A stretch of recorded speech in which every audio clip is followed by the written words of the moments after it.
दोस्तों, आज के इस एक्सप्लेनर में हम सीधे चलेंगे 1990s के उस दौर में जब एक आम से इंसान ने पूरे इंडियन स्टॉक मार्केट और बैंकिंग सिस्टम की नींव हिलाकर रख दी थी। हम बात कर रहे हैं हर्षद मेहता की, एक ऐसी कहानी जहां एक मामूली क्लर्क मार्केट का बिग बुल बनता है और फिर शुरू होता है देश का सबसे बड़ा फाइनेंशियल मैनिपुलेशन। तो चलिए बिना किसी देरी के इस पूरे घोटाले की गहराई में चलते हैं। जरा इस नंबर पर गौर कीजिए, 4000 करोड़ रुपए। और ध्यान रखिए, ये आज की बात नहीं, 1992 की बात हो रही है। इतनी बड़ी रकम की आज के हिसाब से तो ये न जाने कितने हजार करोड़ होंगे। ये कोई मामूली फ्रॉड नहीं था, बल्कि एक अकेले इंसान ने पूरे इंडियन बैंकिंग सिस्टम के लूप होल्स को यूज करके सब कुछ हिला डाला था। आइए देखते हैं कि ये मैकेनिज्म आखिर काम कैसे करता था। पूरा किस्सा शुरू से समझने के लिए चलते हैं हमारे पहले हिस्से पर, चैप्टर 1, द एम्बिशियस स्टॉक जॉबर। उनकी शुरुआत ना एकदम ग्राउंड लेवल से हुई थी। 1973 की बात है। एक फ्रस्ट्रेटेड सा 18 साल का लड़का रायपुर छोड़कर मुंबई आता है। शुरू में प्लास्टिक स्क्रैप और सीमेंट बेचने जैसे छोटे मोटे काम किए। फिर 1977 आते आते न्यू इंडिया इंश्योरेंस कंपनी में एक क्लर्क की नौकरी मिल गई, जहां सैलरी थी सिर्फ 600 रुपये महीना। लेकिन सपने सच में बहुत बड़े थे, इसलिए 1980 में उन्होंने बॉम्बे स्टॉक एक्सचेंज की ट्रेडिंग रिंग में कदम रखा और एक जॉबर का बैज हासिल कर लिया। ये बिल्कुल वो टर्निंग पॉइंट था जहां से असली गेम शुरू हुआ। अब स्टॉक मार्केट में आने के बाद एक बात तो क्लियर हो गई थी कि अगर बड़ा पैसा बनाना है तो न्यूज़ दूसरों से पहले मिलनी चाहिए। इसे हम इनसाइडर ट्रेडिंग कहते हैं। उन्होंने क्या किया, लेबर यूनियन लीडर से अच्छी दोस्ती कर ली। इससे उन्हें कंपनीज के डेली प्रोडक्शन डेटा, स्ट्राइक्स, इन सब की खबर मार्केट ओपन होने से पहले ही लग जाती थी। प्रोडक्शन बढ़ा तो शेयर्स खरीद लिए, स्ट्राइक होने वाली है तो पहले ही बेच दिए। और सबसे हैरानी की बात पता है क्या है? आज के वक्त में ये बिल्कुल इलीगल है, लेकिन अर्ली 1980s में इंडिया में ये पूरी तरह से लीगल था। और इस ट्रिक ने उनकी शुरुआती दौलत बनाने में एक बेहद बड़ा रोल प्ले किया। चलिए अब आगे बढ़ते हैं इस कहानी के अगले दौर पर, chapter 2, bulls, bears and rivalries. लेकिन देखिए, सफर इतना आसान भी नहीं था। मार्च 1982 में ब्लैक थर्सडे नाम का एक अचानक मार्केट क्रैश आया और उन्हें सीधे 10 लाख रुपए का फटका लगा। हालत ऐसी हो गई कि ब्रोकर्स को पैसे चुकाने के लिए अपनी पत्नी के गहने तक गिरवी रखने पड़ गए थे। पर यहाँ हार मानना तो ऑप्शन ही नहीं था। उसी साल जून में उन्होंने अपनी खुद की फर्म शुरू की, जिसका नाम रखा ग्रो मोर कंसल्टेंट्स। उन्होंने टाटा टी और मैक्लियोड रसल जैसी अंडर वैल्यू टी कंपनीज को टारगेट किया, क्योंकि उस वक्त टी लीव्स के दाम आसमान छू रहे थे और इस एक मास्टर स्ट्रोक ने उन्हें भयानक मुनाफा ला कर दिया।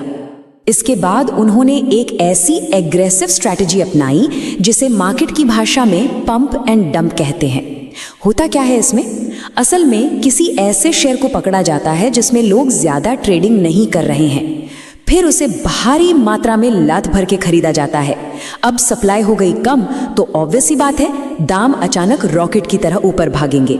और जब प्राइस अपने पीक पर होता तब वो शेयर्स बेच दिए जाते, जिससे क्लाइंट्स को एक मैसिव प्रॉफिट मिलता। इस कमाल की ट्रिक ने उन्हें मार्केट में एक मैजिशियन का टैग दे दिया था। पर जहां सक्सेस होती है वहां राइवलरीज होना तय है। उस दौर का सबसे बड़ा टकराव था द बुल और द बेयर के बीच। एक तरफ थे हर्षद मेहता, यानी हमारे द बुल, जो मार्केट ऊपर जाने पर कमाते थे, और दूसरी तरफ थे मनु मानिक, यानी द बेयर, जो शॉर्ट सेलिंग करते थे, मतलब मार्केट गिरने पर उनका फायदा होता था। 1986 में जब मार्केट में डिप आया तब मनु मानिक के काटल ने अफवाह उड़ा दी कि हर्षद बैंकरप्ट हो गए हैं। पर हर्षद ने क्या किया? उन्होंने अपने सारे ड्यूज 14 दिन पहले ही चुका दिए। इस एक बोल्ड मूव ने बेयर काटल की बोलती पूरी तरह बंद कर दी। तो अब आते हैं उस मुद्दे पर जहां से ये गेम सच में बहुत बड़ा हुआ, chapter 3, exploiting the money market.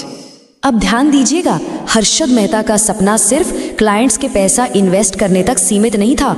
उन्हें खुद एक विशाल इन्वेस्टर बनना था और उसके लिए चाहिए थे सैकड़ों, हजारों करोड़ों रुपए। अब इतना बड़ा कैपिटल आएगा कहां से? इसलिए उन्होंने पुराने बैंकिंग कार्टेल्स को बाईपास किया और बैंक ऑफ अमेरिका जैसे बड़े संस्थानों को सीधे अपनी सर्विसेज देना शुरू कर दिया। यानी अब सफर स्टॉक ब्रोकर से मनी मार्केट ब्रोकर तक पहुंच चुका था। अब ये मनी मार्केट आखिर काम कैसे करता था? टेक्निकल लग सकता है, पर सिंपल शब्दों में समझते हैं। बैंक्स को जब इंटरेस्ट कमाना होता तो वो एक दूसरे को 15 दिन के लिए कैश उधार देते थे। इसे रेडी फॉरवर्ड डील्स या RFD कहते थे। लेकिन मजे की बात यह है कि इस आदान प्रदान में कोई असली सोने या एक्चुअल एसेट्स का ट्रांसफर नहीं होता था। सब कुछ बस एक पीस ऑफ पेपर पर होता था जिसे बैंक रिसीप्ट या BR कहा जाता था। बस उसी पेपर के भरोसे हजारों करोड़ घूम रहे थे। और यहीं से शुरू होता है इस कहानी का सबसे क्रूशियल हिस्सा, chapter 4 the bank receipt loop hole. ये पूरा का पूरा 4000 करोड़ का घोटाला इन 4 सिंपल स्टेप्स में छुपा था। स्टेप 1, बैंक अपना वक्त बचाने के लिए सीधे ब्रोकर को एडवांस कैश ट्रांसफर कर देते थे। स्टेप 2, डील फाइनलाइज होने से पहले ब्रोकर उस कैश को 10 से 15 दिन के लिए अपने पास रोक लेता था। स्टेप 3, अब वो सारा पैसा गया सीधे स्टॉक मार्केट में भारी मुनाफा कमाने के लिए। और स्टेप 4 जो सबसे खतरनाक था, जब 15 दिन बाद पेपर दिखाने की बारी आती तो बैंक ऑफ करार जैसे छोटे बैंक्स को रिश्वत देकर वहां से फेक यानी नकली बैंक रिसीट्स बनवा लिए जाते थे। और उस वक्त इन नकली रिसीट्स को कोई बैंक क्रॉस वेरीफाई तक नहीं करता था। अब जरा सोचिए, जब इतना सारा फेक पैसा स्टॉक मार्केट में आएगा तो नतीजा क्या होगा? एक असाधारण अनबिलीवेबल 460% की ग्रोथ। 1990 से लेकर 1992 के बीच सेंसेक्स 800 पॉइंट से उड़कर सीधा 4500 पॉइंट पर पहुंच गया। एक जबरदस्त बबल बन चुका था। ACC सीमेंट के शेयर्स जो 300 रुपए के थे वो 1000 को पार कर गए। अपोलो टायर्स के शेयर्स में भी 10 गुना इजाफा देखा गया। हर तरफ बस पैसा ही पैसा दिख रहा था। और जब इतनी दौलत आती है तो हुब्रिस यानी घमंड आना भी लाजमी है। एक आम सा क्लर्क अब इंडिया का बिग बुल बन चुका था। उनका लाइफस्टाइल सच में देखने लायक था। 15,000 स्क्वायर फीट का आलीशान पेंट हाउस, 29 लग्जरी गाड़ियों का कलेक्शन जिसमें देश की सबसे पहली इंपोर्टेड लेक्सस कार भी शामिल थी। बड़े बड़े बिजनेस मैगजीन्स उन्हें कवर पर छाप रहे थे और वो उस वक्त इंडिया के सबसे ज्यादा इनकम टैक्स पे करने वाले इंसान बन गए थे। लेकिन दोस्तों, हर बबल कभी ना कभी तो फूटता ही है। Chapter 5, exposure and the crash. कहानी में बड़ा ट्विस्ट आता है 1991 में, जब RBI ने इन बैंक रिसीट्स के मिसयूज को रोकने के लिए सख्त गाइडलाइंस निकाल दी। अब फेक BRs बनाना बहुत मुश्किल हो गया। इसके बावजूद किसी तरह स्टेट बैंक ऑफ इंडिया से 500 करोड़ रुपए निकलवाए गए। बैंक के ही एक एम्प्लॉय को रिश्वत देकर रिकॉर्ड्स मैनिपुलेट किए गए। पर पेपर ट्रेल तो होती ही है ना। अप्रैल 1992 आते आते ये 500 करोड़ का गैप सामने आ गया और आखिरकार 23 अप्रैल 1992 को टाइम्स ऑफ इंडिया की रिपोर्टर सुचेता दलाल ने फ्रंट पेज पर इस पूरे घोटाले का पर्दाफाश कर दिया। जैसे ही ये खबर बाहर आई, मार्केट बुरी तरह क्रैश हो गया। पूरा सिस्टम तिनके की तरह बिखर गया। 4000 करोड़ रुपए हवा में गायब हो गए। न जाने कितने रिटेल इन्वेस्टर्स की जिंदगी भर की मेहनत की कमाई डूब गई। जिन बैंक्स ने इस फ्रॉड में साथ दिया था उनका भी दिवालिया निकल गया। और आखिर में 4 जून 1992 को हर्षद मेहता और उनके भाई अश्विन को गिरफ्तार कर लिया गया।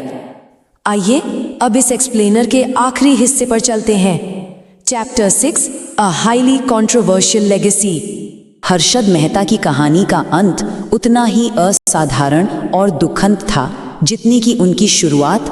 बरसों तक उन पर लीगल बैटल्स चलते रहे और इन्हीं सब लीगल ट्रबल्स के बीच दिसंबर 2001 में सिर्फ 47 साल की उम्र में पुलिस कस्टडी में अचानक उनका निधन हो गया।